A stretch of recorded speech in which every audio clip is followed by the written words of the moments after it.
ఇప్పుడు ఆజ్ఞాచక్రంలో సంపూర్ణంగా వికసించింది, సంపూర్ణంగా అది ఆ జ్ఞానాన్ని తీసుకోవడానికి సిద్ధమైంది అనే విషయము మీకు ఎప్పుడు తెలిసింది? అమ్మవారి నుంచి మొదటి మెసేజ్ మీకు ఎప్పుడు అందింది? కంప్లీట్గా వికసించింది అని కూడా చెప్పలేను, బట్ ఉన్నాను. Because I'm always aware of my third I, of my self. అందుకనే నేను ఎవరికైనా అంత ఘంటాపథంగా చెప్తాను, మీరు రండి, సొల్యూషన్ రాకపోతే అప్పుడు అడగండి. ఎందుకంటాము అంటే నాకు వచ్చింది ఆ ఫెయిత్. ఒక నార్మల్ విమెన్గా ఉన్న నేను ఈరోజు ఇట్లా వచ్చాను. అది ఏ రోజో తీసుకున్న సంకల్పం, ఒక చిన్న ఆలోచన. సంకల్పం అనగానే చాలా మందికి ఎలా పెట్టాలి సంకల్పం, ఇదంతా పెద్ద కన్ఫ్యూషన్. కానీ మనస్ఫూర్తిగా త్రికరణ శుద్ధిగా మీకు నచ్చి 100% when you fall in love with that work, మీరు కూర్చొని నేను ఇట్లా అయితే బాగుంటుంది, అది ఫస్ట్ థాట్ వస్తుంది. దాని నెక్స్ట్ ఏమనిపిస్తుంది, అయితే బాగుండటం కాదు, నేను అది అయిపోయాను అని మీరు ఊహించుకుంటారు. చూడండి, ఒక జీవితం మీరు జీవిస్తారు అక్కడ, అది చాలు మీ రియాలిటీని మీకు చూపించడానికి. అలా జరిగింది. సో 100% ఎప్పుడైతే అవుతుందో ఇవన్నీ అవసరం లేదు. జర్నీ ఇదంతా జరుగుతూనే ఉంటుంది, నేర్చుకుంటూనే ఉంటాం. ఒక లైఫ్ టైంలో జరిగిపోతుందా అంటే తెలీదు, జరిగే అవకాశాలు ఉన్నాయి. మేబీ ఇంకొక లైఫ్ టైం కూడా తీసుకోవాల్సిన అవసరం కూడా ఉంటుంది కొంతమందికి.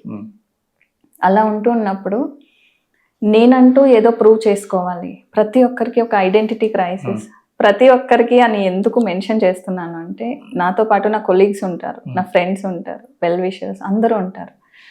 నేను ఏంటో చెప్పుకోలేకపోతున్నాను, ఇంత చదివాను కదా ఏం చేయలేకపోతున్నాను, ఇట్లాంటి డైలమా ఉంటుంది. సో అక్కడ ఏం కోరుకుంటున్నాము అంటే మనకంటూ ఒక గుర్తింపు. అలానే నేను నాకంటూ ఒక గుర్తింపు కావాలనుకున్నాను. ఎక్కడికి వెళ్ళినా హైమా ఈజ్ యునిక్ అనేలాగా ఉండాలి. అందరితో పాటు ఉండడం నాకు ఇష్టం లేదు. ఎందుకో ఒక స్పెషల్ ఐడెంటిటీ కావాలి అనే ఒక తపన ఉండేది. ఈరోజు అది లేదు, బట్ అప్పుడు ఉంది. ఆ తపనే మనల్ని ముందుకు తీసుకువెళ్తుంది. ప్రతి ఒక్కరికి కావాలి అది. సో అలా ఉంటున్నప్పుడు ఈ టీచింగ్ మానేసినప్పుడు ధ్యాన సాధనలో మీరు అడిగారు కదా ఏం జరిగింది అనేసి, చాలా రోజులు చాలా రాత్రులు నేను ఏడుస్తూ గడిపాను దైవంతో. నాకు స్వామి అంటే ఆయన ఒక ఫోటోలో ఉన్న రూపం కాదు, ఎదురుగా కూర్చొని నేను మాట్లాడుకుంటూ ఉండేదాన్ని. అలా జరుగుతూ ఏడ్చుకుంటూ నాకు ఎందుకు ఏం తెలియట్లేదు, ఇది కాదు నేను ఇంకా ఏదో, అది కావాలి నాకు, నేను ఈ లైఫ్ని ఆస్వాదించాలి అనే నాకే తెలియని ఒక డైలమా. ఏది అనేది క్లారిటీ లేదు, బట్ ఏదో కావాలి అని తెలిసేది. అలా కూర్చుని టైం స్పెండ్ చేస్తూ ఉన్నప్పుడు టీచింగ్ నాకు ఇట్లా ఇచ్చినట్టే ఇచ్చి, బికాస్ ఈ జాబ్ కూడా నేను జాయిన్ అవ్వాలనుకోలేదు. స్వామి ఆర్డర్ చేశారు, లైక్ సత్యసాయి ఆ టైంలో యూ హ్యావ్ టు జాయిన్ అంతే. ఎందుకంటే ఫ్యూచర్లో కొన్ని వేల మందికి ఈ విద్య వెళ్ళాలి, హైమా త్రూ ఈ టీచింగ్ జరగాలి అన్నప్పుడు అసలు టీచింగ్ ఎట్లా ఉంటుంది తెలియాలి. అందుకు ఆ పిల్లల దగ్గర అలా లెక్చరర్గా చేయటం కానీ అట్లా ఇవన్నీ అందుకు జరిగాయని తర్వాత అర్థమైంది. సో అలా కూర్చొని ఏడుస్తూను డీప్గా వెళ్ళిపోయిన టైంలో, డీప్గా వెళ్ళానని నాకు తెలీదు, బట్ లోపల నుంచి అప్పుడు ఒకటి వినిపించింది, నువ్వు టీచింగ్ ఇస్తావు, but you will give the best teaching ever. ఈ యూనివర్స్లో ఎవ్వరూ ఇవ్వని టీచింగ్ నువ్వు ఇస్తావు. అది వచ్చింది లోపల నుంచి. అప్పుడు కూడా ఇది నేను అనుకున్నానా, నిజంగా అనిపించిందా, లేదా ఊహించుకున్నానా, రోజు దీంతోనే గడుపుతున్నాను కదా, అలాంటి డౌట్స్ ఉన్నాయి. అప్పటికి ఇంకా నేను బయటికి రాలేదు. టీచ్ చేస్తున్నాను, ఏమంటే ధ్యానం ఇట్లా ఉండండి, మోటివేషన్. చాలా మందికి లైఫ్లో ఇలా డిప్రెషన్లోకి వెళ్ళిన వాళ్ళకి గైడ్ చేయటము, మోటివేట్ చేయటము, స్టూడెంట్స్ని అయినా సరే ఎలా ఉండాలి. ప్రతి ఒక 5 minutes ఇదే క్లాస్ నడుస్తూ ఉండేది. అండ్ ఇవే క్లాసెస్ ఆన్లైన్లో కూడా నేను మోటివేషన్ క్లాసెస్ లాగా చెప్పేదాన్ని. అప్పటికి థర్డ్ డే ఇంకా స్టార్ట్ చేయలేదు. సో అలా వచ్చినప్పుడు ఓకే ఫైన్, అయితే నాకు ఏదో వర్క్ అసైన్ చేశారు. అప్పుడు హ్యాపీ అనిపించింది, ఒక క్లారిటీ వచ్చింది లైఫ్లో ఏం చేయాలి అని. ఇంకా అట్లా కూర్చుంటూ ఉన్నప్పుడు లైక్ థర్డ్ ఐ, ఎందుకంటే ఈ ధ్యానం వచ్చిన తర్వాత థర్డ్ ఐ మాస్టర్స్ అనే పేరు చాలా బయటికి వచ్చేసింది. బట్ ఆ మాస్టరీ అనేది చాలా పెద్ద పదం, అంత ఈజీ కూడా కాదు. సో మనం ఒక మాస్టరీ చేసిన తర్వాత, అయిపోయిన తర్వాత, అప్పుడు మనం చాలామంది మాస్టర్స్ని తయారు చేయొచ్చు, నేను తయారు చేయొచ్చు. అంత ఈజీ కాదు కదా. బట్ థర్డ్ ఐ అనేది లైక్ చాలా అట్రాక్షన్ ఉంటుంది దానికి, ఆ శక్తి అట్లాంటిది. ఎందుకంటే అమ్మవారు కొలువైంది అని చెప్పచ్చు, మీ సోల్ అక్కడి నుంచే కమ్యూనికేట్ చేస్తుంది, మీ సోల్ అక్కడ స్థితమైందని చెప్పచ్చు. ఏ పదాలు వాడినా ఇట్ ఈస్ ఎవ్రీథింగ్. ఈ విశ్వం అంతా ఉన్నది ఒకటే చైతన్యం అని ఎలా అయితే చెప్తామో, మనకు అనుభూతి చెందకపోయినా, అంటే మన అనుభవంలో అది లేదు కానీ తెలుసు, జ్ఞానపరంగా తెలుసు. అలానే థర్డ్ ఐ ఈజ్ ఎవ్రీథింగ్ అని అప్పుడు జ్ఞానపరంగా అర్థమైంది.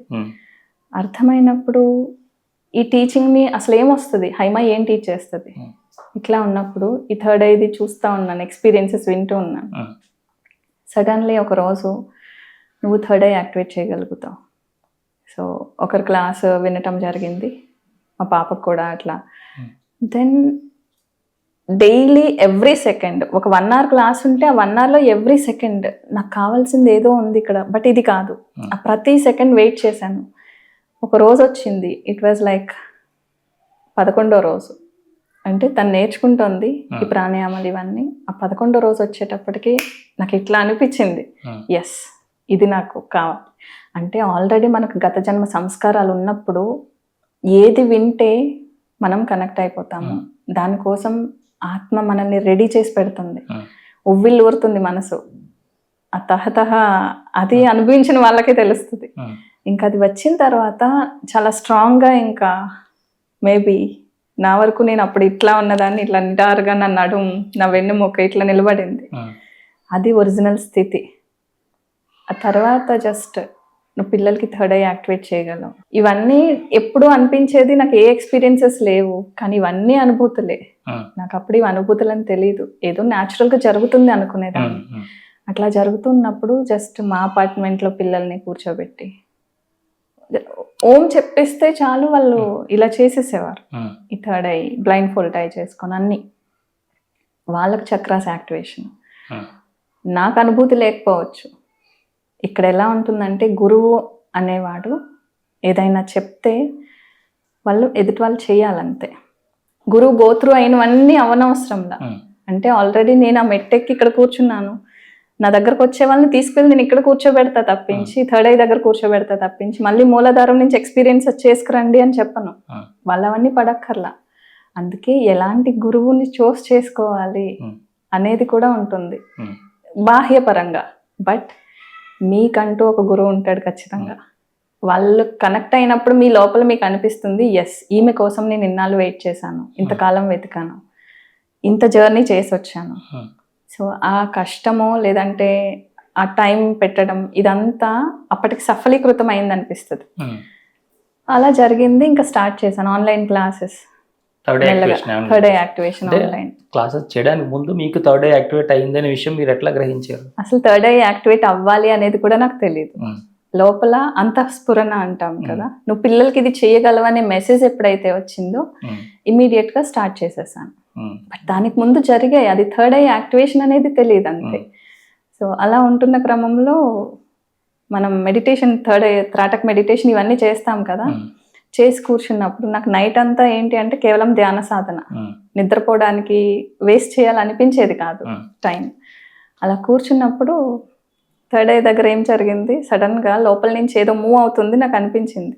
లైక్ ఒక టన్నెల్లోంచి ఏదో ఒక గోళీ కదులుతోంది. గమనిస్తుంది, ఇదేదో కొత్తగా ఉంది, నాకు ఎప్పుడు ఇది లేదు కదా. ఫ్రాక్షన్ ఆఫ్ సెకండ్స్ లో అది గిర్రని తిరిగి, ఎంత ఫాస్ట్ అంటే కొలవడం కష్టం, ఇన్ని రొటేషన్స్ పర్ మినిట్ జరిగింది అనేది కొలవడం కష్టం. అలా తిరిగి జస్ట్ ఇక్కడ ఒక గుంత ఉంటుంది ఇట్లా, అక్కడ ఫిక్స్ అయిపోయింది ఆ గోళీ వచ్చి. ఇంకా తర్వాత డీప్గా వెళ్ళిపోయాను, ఎంతసేపు ఉన్నాను అనేది తెలియదు. అది జరిగింది నా జీవితంలో ఒక అత్యద్భుతమైన ఎక్స్పీరియన్స్ రిగార్డింగ్ థర్డ్ ఐ అని చెప్పాలి అంటే ఇది. ఆ తర్వాత ఈ క్లాసెస్ టీచ్ చేస్తూనే చెప్పుకుంటా వెళ్ళిపోయేదాన్ని. ఎక్కడో మనకి ఏంటంటే ఒకటి ఇస్తున్నాము, మనం ఏదో ఆశిస్తాం, మనిషి నైజం అది. నాకు కావాలి కదా, ఎనర్జీ ఎక్స్చేంజ్ అనేది ఉండాలి, బట్ ఎక్కడో తృప్తి లేదేంటి అనిపించేది. సో హైమా వర్త్ ఇది కాదు కదా అని నేను వేరే ఫీల్డ్కి వెళ్ళిపోదామని ట్రై చేశాను. బికాస్ నేను ఎంతో మందిని మోటివేట్ చేస్తూ ఉంటాను, హెల్త్ కాన్షియస్ ఉండాలని, ఏ ఫుడ్ తీసుకోవాలి. సో న్యూట్రిషన్ బెస్ట్ అనిపించింది నాకు. దానివైపు అన్ని సిద్ధమైపోయినాయి ఆన్లైన్. బికాస్ పిల్లలు ఉన్నారు ఇంట్లో, హౌస్ వైఫ్గా చూసుకుంటూ అన్ని సెటిల్ చేసుకోవాలి బ్యాలెన్స్డ్గా. కాబట్టి ఆన్లైన్లో న్యూట్రిషన్ కోర్స్ తీసుకుందాము అని ఫిక్స్ అయిపోయి అన్నీ అప్లై చేసిన తర్వాత ప్రతిదానికి నాకు మెడిటేషన్ చేయటం అలవాటు. ఒక పనికి ముందుకు వెళ్ళే ముందు అంటే నేను ఫిక్స్ చేసుకునే ముందు అలా అన్నీ ఫిక్స్ అయిపోయిన తర్వాత ఇంకా అమౌంట్ పే చేసే ముందు మెడిటేషన్ కూర్చున్నాను. ఆ మెడిటేషన్లో కూర్చున్నప్పుడు ఇమ్మీడియట్లీ అది ఎలా ఉందంటే టైప్ చేస్తూ ఉంటాం కదా, టైప్ చేసినప్పుడు ఒక పేపర్ మూవ్ అవుతూ ఉంటుంది, ఆ అక్షరాలు పైకి కనిపిస్తూ ఉంటాయి. అలాగా థర్డ్ ఐ దగ్గర ఒక పేపర్ అలా స్క్రోల్ అవుతూ ఉంది. ఎంత లాగినా ఎంటీ పేపర్, ఆ రోల్ అంతా వస్తూనే ఉంది.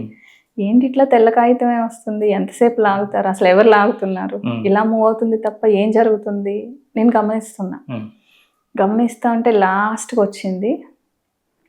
అండ్ అది ఎలా కనిపించింది అంటే ఒక అమ్మాయి నుంచి నాకు వాట్సాప్ మెసేజ్ లాగా, అంటే మనం ఇలా స్క్రోల్ చేస్తూ ఉంటామో వైట్ పేపర్ స్క్రీన్ మూవ్ అవుతా ఉంది. ఫైనల్గా కనిపించింది ఒక్కొక్క లెటర్ టైప్ అవుతూ ఉంది. ఎందుకు ఇంత ఇలా చెప్తున్నాను అంటే ఆ రోజు అది నాకు it was like a slap, కొట్టి చెప్తే ఎట్లా ఉంటుంది అలాగా. సో అలా లాస్ట్ పేజ్ వచ్చేటప్పటికి ఒక్కొక్క అక్షరం అంత ఇంటెన్సిటీతో ప్రింట్ అవుతుంది దానిపైన. BE నెక్స్ట్ WITH అట్లా మొత్తం వచ్చేటప్పటికి be with your third eye. And అది నా లోపల నాకు వాయిస్ ఒక గట్టిగా చెప్పిన ఆ వాయిస్ వినిపించింది అట్లా టైప్ అయిన తర్వాత. సో నాకు ఆ రోజు అర్థమైంది ఇది తప్ప నాకు ఇంకొకటి లేదు, నేను వచ్చింది పుట్టింది దీనికోసమే.